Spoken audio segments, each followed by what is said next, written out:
A lack of federal funding is being called a factor in some big cutbacks at Western New York's largest hospital. ECMC has announced it's being forced to lay off or furlough employees in order to help meet the bottom line. Nikki Dementri looks at how the hospital just missed out on a potential lifeline. Facing mounting cost and lower revenue, the Erie County Medical Center is looking to save $20 million in the next month.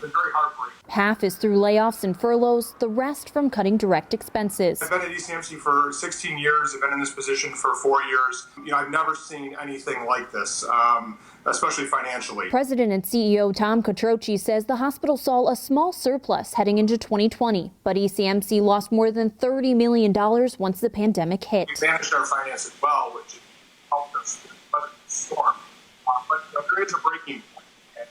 Getting to that point. A pause in elective surgeries cost the hospital $20 million in April. A waiver to the state to resume these procedures has yet to be answered. These decisions that we have to make regarding layoffs and furloughs are very, very difficult decisions, and decisions that none of us want to make. Quattrochi says the other issue is a lack of federal and state funding. It did receive $11.5 million in CARES Act funding, but got nothing in the next round of relief efforts. Do you feel like you guys had a fair shake? No, I think, we got caught in the middle of a lot of safety net hospitals.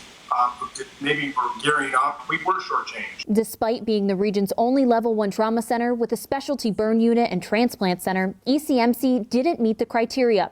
Funding was only eligible for hospitals with more than 100 COVID-19 patients between January 1st and April 10th. And it really makes no sense. We had to do all the same gearing up, if you will. Both Kaleida and Catholic Health benefited from the most recent $65 million in federal funding. ECMC's executive team will also be taking pay and benefit cuts to help offset these costs. As for the overhaul of ECMC's trauma and emergency department, that's still on track. The new space is set to be open at the beginning of June. In Buffalo, Nikki Dementri, 7 Eyewitness News.